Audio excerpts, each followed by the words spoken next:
La Iglesia y las últimas cosas.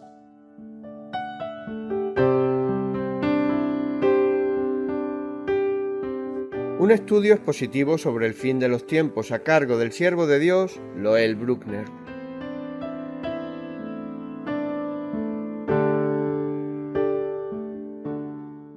La palabra de Dios, la Biblia, nos enseña con toda veracidad e infalibilidad los últimos acontecimientos de toda su creación y su especial interés por nosotros, su Iglesia.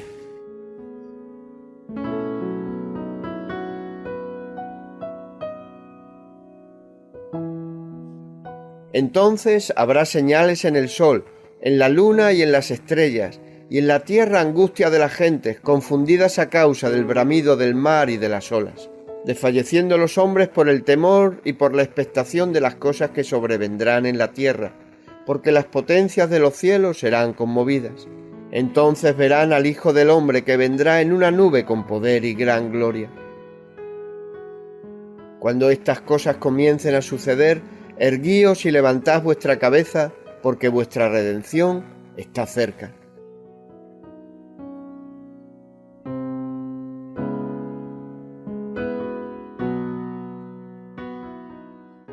La Iglesia y las últimas cosas. En Luz a las Naciones, canal cristiano de comunicación, ponemos a tu disposición la palabra de Dios.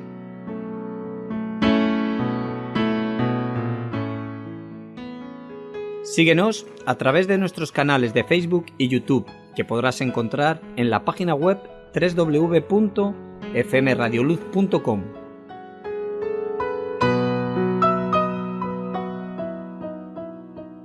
Si necesitas más información, los puedes llamar al teléfono gratuito 910 18 13.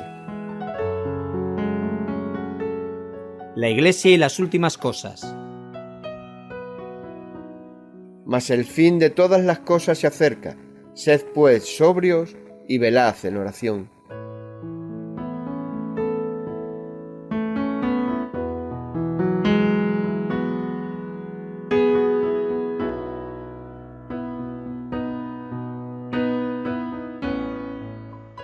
Un desconocido poeta escribió lo siguiente en los muros de un manicomio: si fuera tinta todo el mar, si todo el cielo un gran papel, y cada hombre un escritor y cada hoja un pincel, nunca podrían describir el gran amor de Dios, aun secando todo el mar y extendiendo el papel desde horizonte a horizonte.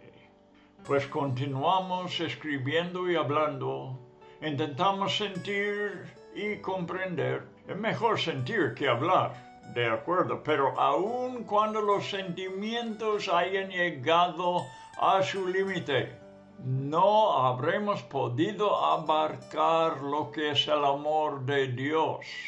Cuando todo está dicho y hecho, estamos lejos de conocer la plenitud de la altura, profundidad, amplitud y extensión del amor de Dios, que está expresado en Jesucristo agonizante. Aunque imperfectamente, Lutero tuvo un día esta gran revelación que eliminó su trauma y emprendió la reforma. Esto sacudió al mundo entero, sacándolo de las ideas de la religión basada en las obras y restaurando la gran verdad de que la salvación vendría solo por la gracia mediante la fe. Dios así lo quiso y así lo planeó. Cristo nos amó y nos limpió de nuestros pecados. Muy buenas tardes, amigo oyente. Nos basamos confiadamente en la Biblia en este estudio. No hay otro tema sobre lo que me encanta hablar a mis hermanos en Cristo, que es el amor de Dios. La estrofa del himno que he citado lo define muy bien. Juan 3:16 nos dice que Dios amó al mundo de tal manera que entregó a su unigénito para salvarnos. Es un gran consuelo saber que el soberano que creó los cielos y la tierra es amor y nos engendra en su familia, invitándonos a llamarle Padre. Ahora, después de considerar un poco más el amor de Dios, vamos adelante al versículo 6, en lo que el apóstol habla de un sacerdocio. En 1 de Pedro, capítulo 2, versículos 5 y 9, el apóstol habla de un santo y real sacerdocio. Escucha, ahí vamos, 1 de Pedro, capítulo 2.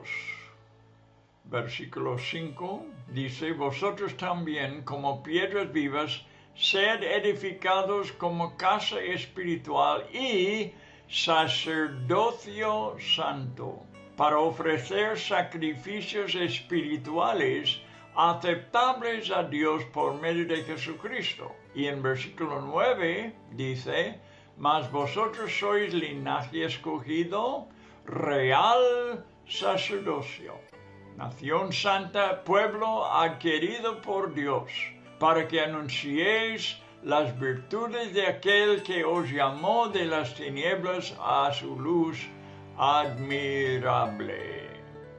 El apóstol habla de un santo y real sacerdocio. El escritor de Hebreos está citando a Jesús desde la profecía al decir, he aquí yo y mis hijos que Dios me dio. Lo encuentras en Hebreos capítulo 2, versículo 13. He aquí yo y los hijos que Dios me dio. Está hablando de la relación entre el sumo sacerdote con los miembros del sacerdocio que es la iglesia. La profecía está en Isaías 8, 18. He aquí yo y los hijos que me dio Jehová, pero dice más. En Isaías dice, somos por señales y presagios en Israel, de parte de Jehová de los ejércitos, que mora en el monte de Sión. El sumo sacerdote Josué, en Zacarías capítulo 3, versículo 8, tipifica lo mismo. Escucha ahora, Josué, sumo sacerdote, tú y tus compañeros que se sientan ante ti, que son hombres de presagio. Cito de la Biblia de las Américas. Hombres de presagio significa hombre simbólico, sí, como traduce la Reina Valera 60. Porque simbolizan el sacerdocio del Nuevo Testamento, pero según el hebreo original significa más. La palabra hebrea es mofet y el diccionario Strong's la define así, sustantivo masculino que significa maravilla, señal, augurio, obsequio. Y añade muchas veces, es un fenómeno que muestra el poder de Dios. Los cristianos son una nación de sacerdotes, compañeros del sumo sacerdote, y deben causar asombro en la ciudad, no importa dónde residan. La gente debe estar inquiriendo, ¿qué personas son estos tan diferentes? La única respuesta es que Cristo es su compañero y vive en ellos. Como fue dicho sobre Pedro y Juan, han estado con Jesús. Hechos 4, 13. Bueno, nos hizo sacerdotes de su Dios. El pastor de una gran y concurrida iglesia en el medio oeste de los Estados Unidos se había dado a la bebida. Lo recuerdo como un hombre bueno y bondadoso, cuya iglesia y hogar visitábamos de vez en cuando yo era niño. Tenía una maravillosa personalidad y un gran sentido de humor. Empezó tomando pequeños tragos, de vez en cuando para ayudarse a sobrellevar el peso de sus responsabilidades. Pronto descubrió que no podía enfrentarse a la vida sin la ayuda del alcohol. Bebía los domingos por la mañana antes de ir a la iglesia para decir su sermón. Se tapaba la boca con la mano cuando saludaba a la gente después del servicio. Después, en su arrepentimiento y confesión, revelaría más tarde que las presiones y cargas puestas sobre él por la congregación, especialmente por la junta directiva, habían sido demasiado fuertes para él. Un escriba preguntó a Jesús, ¿cuál es el principal mandamiento? Si esa pregunta nos fuese hecha hoy, quizás tendríamos que responder honestamente, amarás a tu prójimo como a ti mismo, en primer lugar, y el segundo mandamiento, amarás al Señor tu Dios. Lo hemos puesto la cosa al opuesto, como la Biblia lo enseña, en la práctica, digo, en esencia y en la práctica los evangélicos modernos han puesto en muchos casos las necesidades del hombre en primer lugar y en segundo lugar los deseos de Dios. Démonos cuenta de todos los departamentos y instituciones dentro de la Iglesia que sirven a las necesidades y anhelos humanos. Démonos cuenta de cómo los sermones se centran en el hombre, en su felicidad y su satisfacción hoy día. Todo lo que el mundo tiene que ofrecernos y después en el cielo.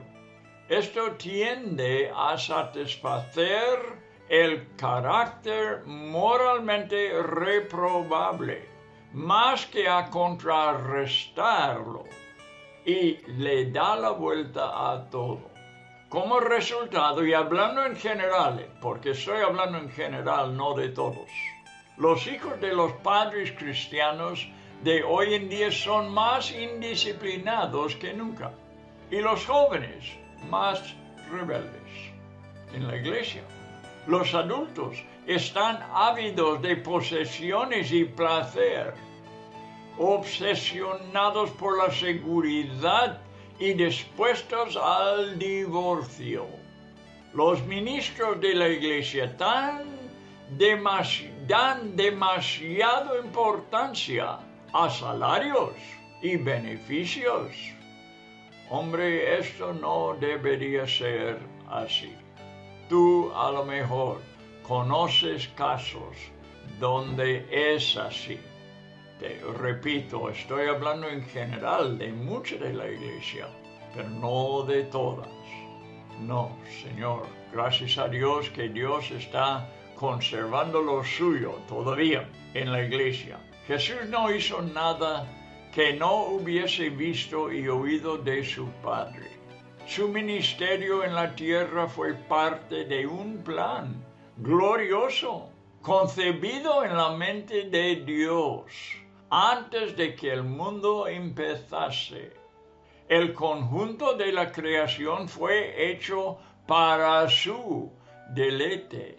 Ve Apocalipsis 4:11. Vamos, Apocalipsis 4:11. Señor, digno eres de recibir la gloria y la honra y el poder, porque tú creaste todas las cosas y por tu voluntad existen y fueron creadas. El último propósito de Cristo no solo era salvarnos, sino también iniciar una nación de sacerdotes que sirviesen, trabajasen y tuviesen comunión ante Dios. Apocalipsis 1:6. Nos hizo reyes y sacerdotes para Dios su Padre. Otro de las características y de los hechos que Jesús hizo estando con nosotros aquí en la tierra y siendo crucificado en la cruz. Por todo eso nos hizo reyes y sacerdotes para Dios su Padre. Como resultado, nos convertimos en beneficiarios, pero solo cuando nos sometemos a Dios y seguimos sus deseos y propósitos. Jesús oró a propósito de sus discípulos. Tuyos eran. Eso es Juan 17:6. Jesús el Hijo orando a Dios Padre, tuyos eran, dice, y me los diste, y han guardado tu palabra. Antes de Cristo entrase en sus vidas, ellos pertenecían al Padre. Ellos fueron dados a Cristo y a través de Él podrían aprender a mantener la palabra del Padre. Así que Jesús vino a esta tierra, antes que nada, por amor a su Padre y después por amor a la raza humana. ¿Quién puede confiar en sus propios propósitos y deseos? Pregunto. Nos consuela y tranquiliza saber que el Evangelio es un plan de Dios. Esto nos pone las cosas en la perspectiva correcta. Dios no existe para nuestra salvación, para que nosotros podamos escapar de las llamas del infierno y vivir eternamente. Nuestros pecados son redimidos en primer lugar para que podamos presentarnos justos ante Dios. La salvación y la vida eterna nos son dadas para que de esta manera podamos satisfacer la voluntad de Dios eternamente. Él ha sembrado el amor en nosotros y nos ha colmado con indecibles regalos para que nosotros podamos, llenos de alegría, satisfacer los deseos del Señor. Él no obtiene ningún placer en tener una compañía de sumisos esclavos, sino que está buscando gente libre, amorosa y apasionada para rodear un día su trono. Es cierto que debiéramos amar y servir a nuestros compañeros, pero con el amor de Dios, en los términos de Dios y para el propósito de Dios. Nuestra obligación de amor es en primer lugar y sobre todo para Dios. Pablo dijo, pues si todavía agradara a los hombres, no sería siervo de Dios. Lo encuentras en Gálatas capítulo 1 versículo 10. Es mejor apuntarlo para ver lo que dijo el apóstol. Él instruyó a la iglesia de Corinto también para seguir ese ejemplo. Dijo él, por precio fuisteis comprados. No os hagáis esclavos de los hombres.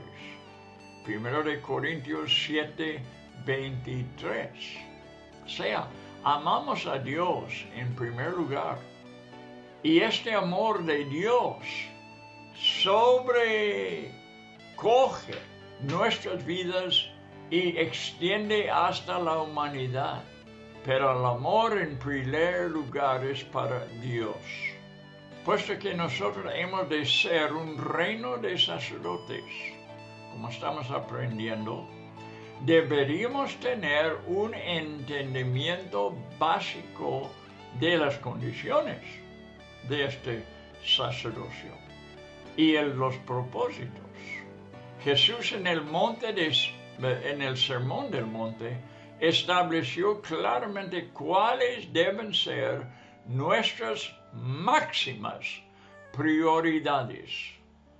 No es ni la comida, porque él dijo plantar y recolectar, ni el vestimenta habló de tejer, ni hilar, ni el dinero, ni nuestros cuerpos, ni aún nuestras vidas deben ocupar nuestro tiempo y nuestros pensamientos, sino servir la justicia de Dios y el reino en el cual servimos. Es absolutamente razonable que tan alto propósito no permita distracciones. En el Antiguo Testamento, a una orden sacerdotal de bajo rango no se les otorgaba patrimonio en Israel. Dios era su patrimonio. Estoy hablando del sacerdocio levítico, que le digo, es de bajo rango en comparación al sacerdocio presente, que según entiendo yo es del sacerdocio de Melquisedec, porque dice que Jesús es según este orden. Ahora hay dos órdenes de sacerdotes, el orden de Leví y el orden de Melquisedec. Nosotros, si Jesús fue del orden de Melquisedec, ¿no crees tú que su iglesia es de ese orden y no del orden levítico? Claro, es razonable, es lógico. Es absolutamente razonable que tan alto propósito que tenemos en este sacerdocio no permita distracciones. Si una mera sombra de las cosas celestiales implicaba tal devoción que no permitía que los sacerdotes de aquel entonces heredaran nada en Israel, el sacerdocio celestial por sí mismo sería merecedor de una dedicación total. La vida de los israelitas en el desierto giraba literalmente alrededor del sacerdocio. El campamento estaba organizado, ¿lo has visto? ¿Cómo fue organizado? De tal forma que el tabernáculo, servido por una tribu completa de sacerdotes, lo de Leví, era lo primero en lo que sus ojos se posaban cada mañana al salir de sus tiendas. Todos de él obtenían misericordia y guía de Dios día tras día. Principalmente, las obligaciones del sacerdocio cubrían tres áreas de servicio. Primero, ellos tenían que levantar y mantener adecuadamente el tabernáculo.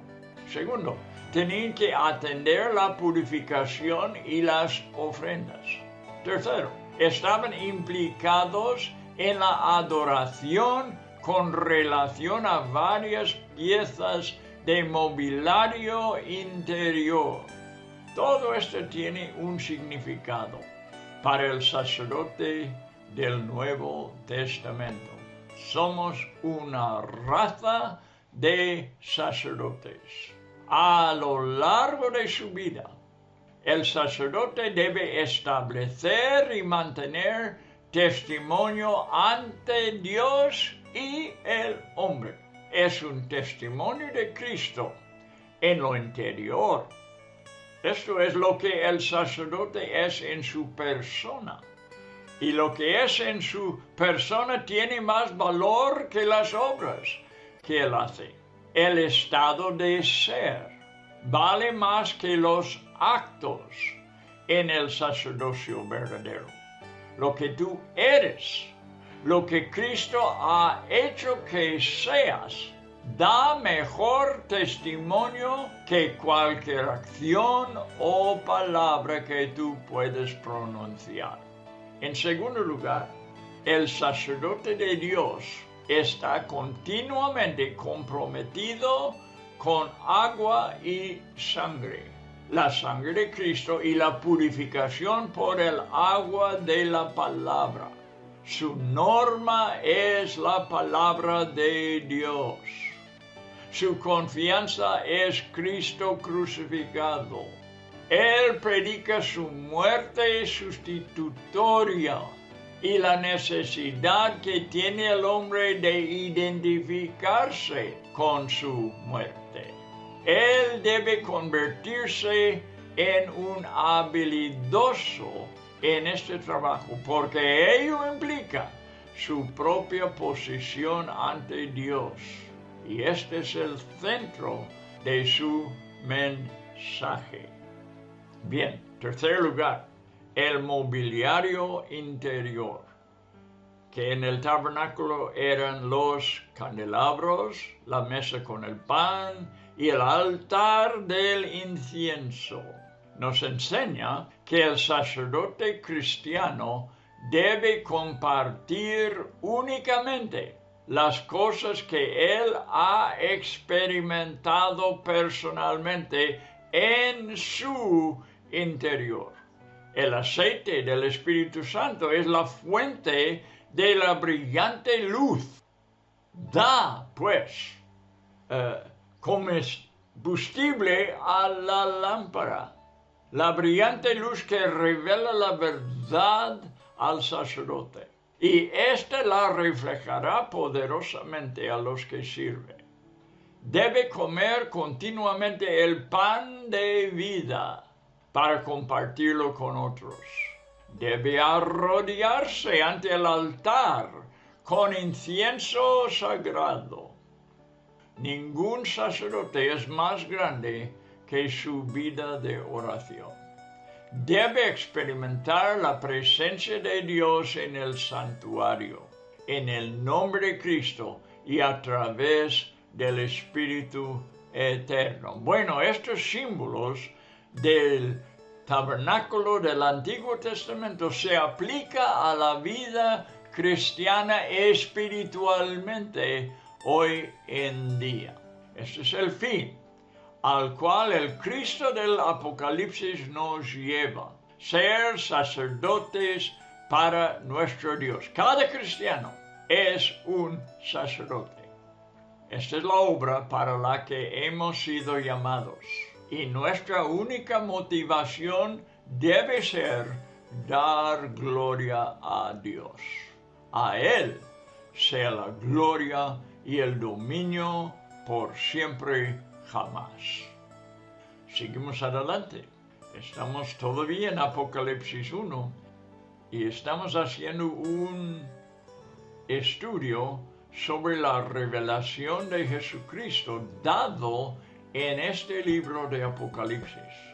Vamos viéndole cómo Juan lo vio, su última revelación a la iglesia. Lo escribió Juan el apóstol a las 7 iglesias de Asia Menor, pero es un mensaje a toda la iglesia, a la iglesia completa, desde el día de Juan hasta el día de hoy. 7 iglesias significa una iglesia completa. Bien, vamos adelante. En versículo 6 nos hizo reyes y sacerdotes, ya lo hemos dicho. Esto ha sido nuestro estudio hasta ahora. Para Dios su Padre, a Él sea gloria y imperio por los siglos de los siglos. Amén. Entonces proseguimos a versículo 7. He aquí que viene con las nubes. El testimonio de Jesús, profetizado aquí como el Rey venidero. Él vuelve. Me reuní para un estudio matinal con algunos matrimonios en un centro de rehabilitación para toxicómanos.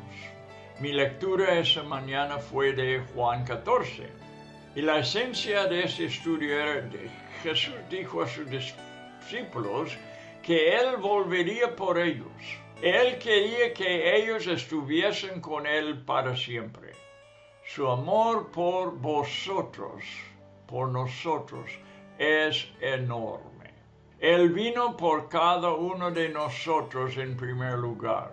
Nosotros estábamos sublevados, llenos de terquedad y arrogancia, pero caímos en situaciones a las cuales no pudimos hacer frente. La gente de Cristo nos extendió la mano. Nuestros hermanos mayores en la iglesia nos extendió la mano. Fuimos atraídos por cuerdas de amor hasta que hemos sido ganados para Él. De la misma manera, Él vendrá por nosotros otra vez. Nos quiere todavía más cerca de Él y vendrá personalmente a llevarnos a la casa de su Padre. Conforme hablaba estas palabras, me di cuenta que algunos ojos se humedecían. Para estas personas, la eternidad no fue tan futuro. Algunos de ellos ya se han muerto. No un futuro distante que contemplan con un estado de ánimo algo pensativo. Algunos de ellos tenían cáncer, otros tenían SIDA, y muchos de ellos ya han muerto. Millones de creyentes en China están sujetos a presiones psicológicas, a dificultades e inconvenientes diarios, así como a una persecución organizada contra ellos. Lo mismo podría decirse de muchos países alrededor del mundo. Este mundo es hostil para ellos, simplemente porque son cristianos. Esta es la realidad que vive la iglesia hoy en día. La mayoría de los occidentales vivimos confortablemente, bajo condiciones poco comunes por cristianos a lo largo de la historia. Somos teólogos de café, que sabemos poco de la experiencia en el frente de batalla. Nos va bien en este viejo planeta. Consecuentemente, pocos estamos nostálgicos por el cielo o esperando ansiosamente el regreso del Señor. Ahora predico a mí mismo como a vosotros, mis hermanos. Así somos en este mundo occidental. Como cristianos hoy en día, necesitamos ver de nuevo que este mundo es un enemigo perverso que nos roba nuestras más grandes y eternas realidades.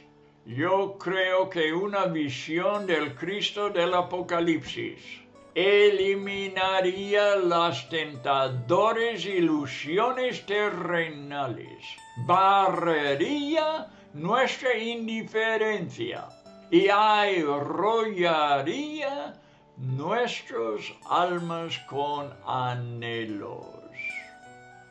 La revelación de Cristo a Juan produjo una pasión por su regreso que encontró su expresión al final del libro, cuando Juan dijo: «Ven, Señor Jesús». Bueno, el hombre fue exiliado en la isla de Patmos. Los ojos del viejo apóstol se dirigieron hacia el principio de un nuevo mundo. He aquí que viene con las nubes, dijo Juan, y todo ojo le verá, y los que le traspasaron, y todos los linajes de la tierra harán lamentación por él. Sí, amén. Estoy hablando de Apocalipsis 1:7, que ya hemos citado la primera parte. La iglesia a la que escribe Juan ha de vivir esperando un gran evento futuro que sobrepasa cualquier cosa registrada en los últimos 2000 años. En su epístola Juan lo llamó esta esperanza. Primero de Juan 3, 2 y 3 dice, seremos semejantes a Él porque le veremos tal como Él es. Pablo instruyó a su converso Tito que aguardase, escucha, la esperanza bienaventurada y la manifestación gloriosa de nuestro gran Dios y Salvador, Jesucristo. Tito 2:13. Ninguna personalidad política, filosófica o religiosa puede ofrecer una solución real y definitiva a complejidades globales, porque no pueden cambiar al diablo que está en el hombre. Cualquier esperanza que se ofrece al mundo anterior al regreso de Cristo es falsa y solo sirve para desviar a la gente de aquello que es la verdad. Jesús dijo en Juan 10:8, todos los que antes de mí vinieron, ladrones son y salteadores. Jesús advirtió de los falsos cristos y profetas que dicen en Mateo 24, 23 hasta 26, mirad, aquí está el Cristo, dirán. O mirad, ahí está. Mirad, están en el desierto. O mirad, está en los aposentos. Cuando Jesús vuelve para poner en la tierra las cosas en su sitio, todos los ojos le verán. Nadie tendrá que decir, allí está. El incauto será cogido por sorpresa.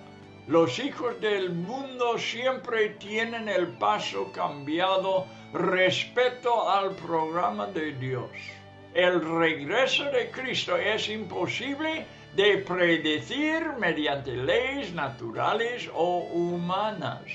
La humanidad está en rebelión contra su Creador y no puede descifrar sus caminos. La hostilidad hacia Dios y su Cristo caracteriza a la raza humana y a todos sus sistemas de gobierno. Vendrá un día en el que el mundo estará en manos del crucificado. Millones y millones llorarán y se lamentarán, dice la Biblia, cuando sean despertados de sus ilusiones temporales y ven las realidades eternas. El de quien dudaron, a quien ignoraron y odiaron aún, será mostrado ante todos los ojos. Las almas afligidas y las conciencias culpables se inundarán de dolor y desesperación. El Cordero es una terrible visión cuando es vista desde el lado opuesto de la redención.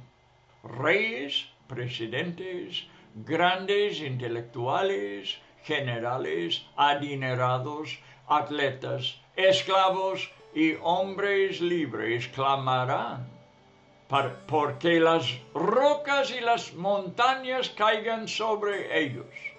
Nuestro libro apocalíptico predice sus palabras.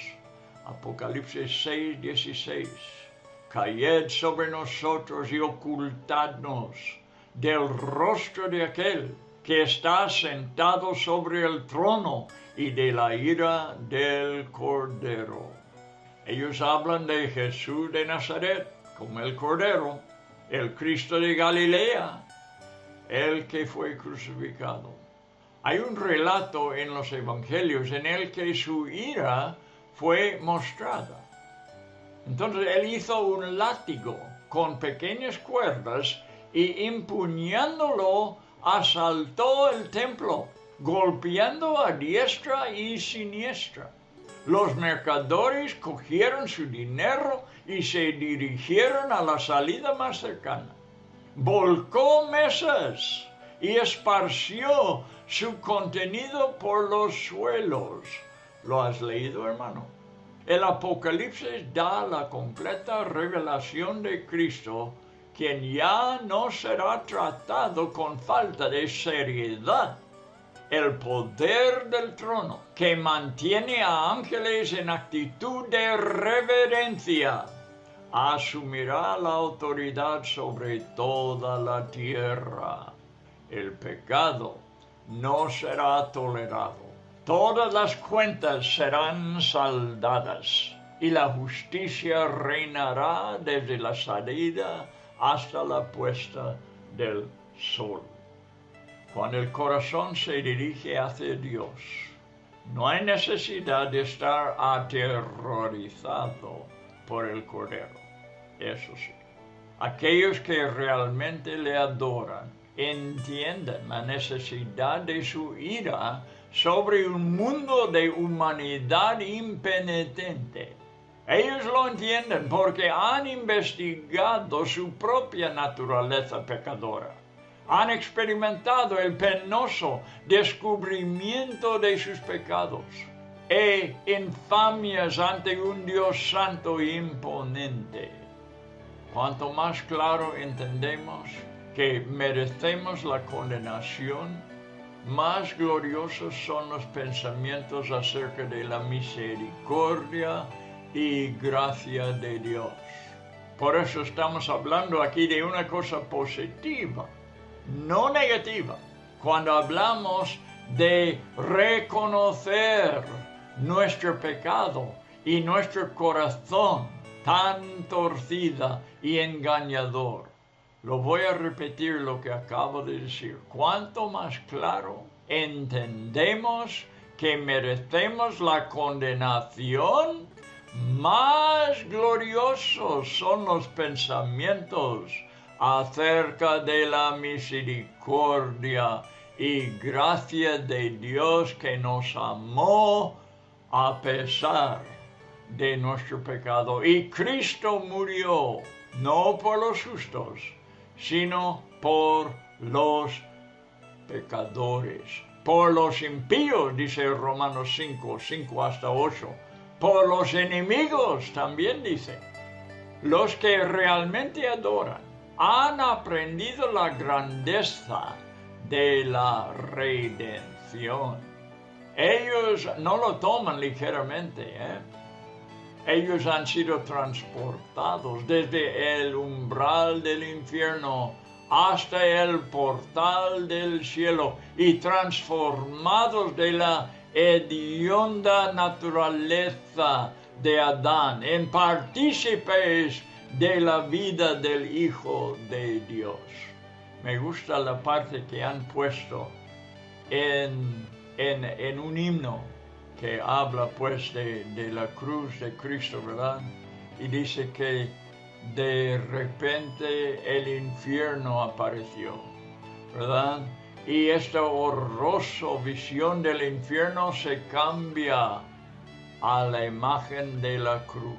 Me gusta, porque el que ve que horrible es el infierno puede apreciar la gloriosa preciosidad de la cruz de Jesucristo que nos salvó de este infierno.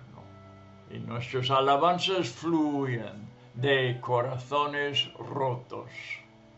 Esta gente espera en el día en el que la semilla viviendo en su interior, ahora maltratado en un ambiente hostil, que es el mundo, florezca en eterna perfección con la primera visión de Cristo en su gloria. El Cordero los llevará a la casa de su Padre. Bueno, he aquí el mensaje de la segunda venida de Cristo por su iglesia.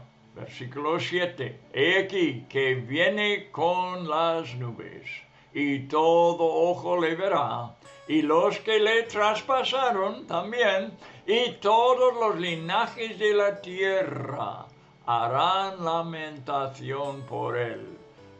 Sí, amén. El amén es pronunciado aquí como una palabra que confirma la verdad absoluta. Proseguimos al siguiente versículo. Yo soy el alfa y la omega, principio y fin, dice el Señor, el que es, el que era y que ha de venir, el Todopoderoso. Seguimos leyendo.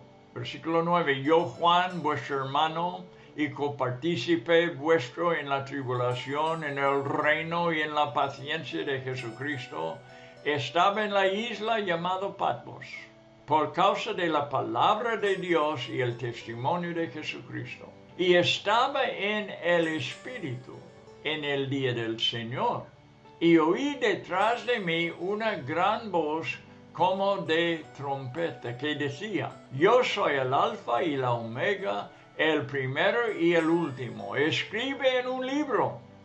Gracias a Dios. Por eso tenemos el Apocalipsis delante de nosotros y lo estamos estudiando. ¿Por qué? Esta voz dijo a Juan, yo soy el alfa y la omega, el primero y el último. Escribe en un libro lo que ves y envíalo a las 7 iglesias, la iglesia completa, que están en Asia, a Éfeso, a Esmirna, Pérgamo, Tiatira, Sardis, Filadelfia y Laodicea. Y permítame añadir, en Europa, en América Norte, en América Sur, en África, en Asia, en Australia, en todas partes del mundo. Es escrito esto de Juan para la iglesia de hoy en día. Y me volví para ver la voz que hablaba conmigo, y vuelto vi 7 candeleros de oro. Y en medio de los 7 candeleros a uno semejante al Hijo del Hombre.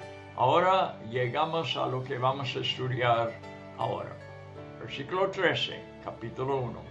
Vestido de una ropa que llegaba hasta los pies y ceñido por el pecho con un cinto de oro. Vamos a estudiar su vestimenta.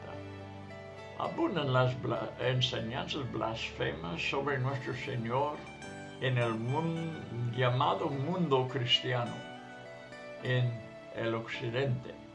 Un gran grupo pseudo-cristiano, originado en los Estados Unidos, clama que Jesús se casó. Fíjate, Jesús se casó con 2 de sus seguidoras. Blasfemias, digo. Es una secta falsa que proclama eso. Otro asegura, referirse a ello produce horror, pero esto es lo que enseñan, que Jesús tuvo relaciones homosexuales con Juan.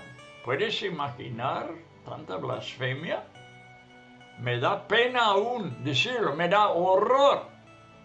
Pero hay que saber lo que está pasando en lo que se llama iglesia hoy en día. No es una iglesia. Estas cosas proceden del infierno. Incluso la naturaleza caída del hombre necesita de la ayuda del demonio para inventar semejante inmundicia. Estas son doctrinas del diablo, de las que el apóstol Pablo nos advirtió y cuyo principal blanco es pervertir la hermosura de la naturaleza de Cristo. Los evangelios no revelan nada acerca de las características físicas del Señor. Nada. No tenemos ni idea de su altura, su peso, sus líneas faciales o del color de su pelo. El Espíritu Santo debe haber omitido a propósito en los 4 evangelios que nos cuentan su vida terrenal tales detalles. En los planes perfectos de Dios, Cristo vino antes de la invención de los aparatos de registro audiovisuales. Por supuesto, había artistas y escultores en su tiempo, pero a nadie se le permitió dejarnos ningún trazo de la apariencia humana. Por lo tanto, cualquier sueño, visión o imaginación que dé énfasis a las características físicas de Cristo debe ser considerado como sospechoso. Y con este pensamiento os dejo y vamos a estar pensando en estas cosas. Vamos a pensar en los tiempos en que estamos viviendo, tiempos blasfemos, donde se ha eliminado el hombre, intenta de eliminar nuestro Creador y blasfemar a nuestro Salvador. Nosotros los cristianos tenemos que mantenernos firmes en frente de este ataque contra la divinidad. El pequeño hombre intentando de afrentarse al Dios magnífico, infinito y santo. Bueno, amigo, que Dios te bendiga. Gracias por escuchar verdades que nos está enseñando en el libro de Apocalipsis y mis comentarios que solamente estoy observando en el mundo hoy en día y os estoy presentando para vuestro conocimiento. A lo mejor ya lo conocen, ya lo saben. Y os felicito porque el Espíritu Santo está obrando en la iglesia y nos abre los ojos a las realidades que nos rodean. Amigos, hemos aprendido también de que cada uno de nosotros somos un sacerdote, del mismo orden que nuestro sumo sacerdote, y tenemos comunión con Él. Y hemos visto profecías que son preciosas para mí, que habla de la comunión entre el sumo sacerdote y los sacerdotes normales que somos nosotros en la iglesia. Y cada uno es un sacerdote. Acuérdese de esto. Quizás debo terminar rápidamente diciendo algo, que una hermana nuestra estaba muriendo en un hospital. Y le vino el cura y le dijo, confiésate, hija, antes que mueres. Y ella dijo al cura, muéstrame tus manos. Y el cura, un poco confuso, le muestra sus manos. Y ella dijo, a ti no confieso nada, porque no veo las marcas de los clavos en tus manos. Yo confieso mis pecados a Él que tiene las manos perforadas de clavos. Bueno, amigos, con este pensamiento os dejo y nos veremos o nos estaremos juntos otra vez muy pronto. Hasta entonces.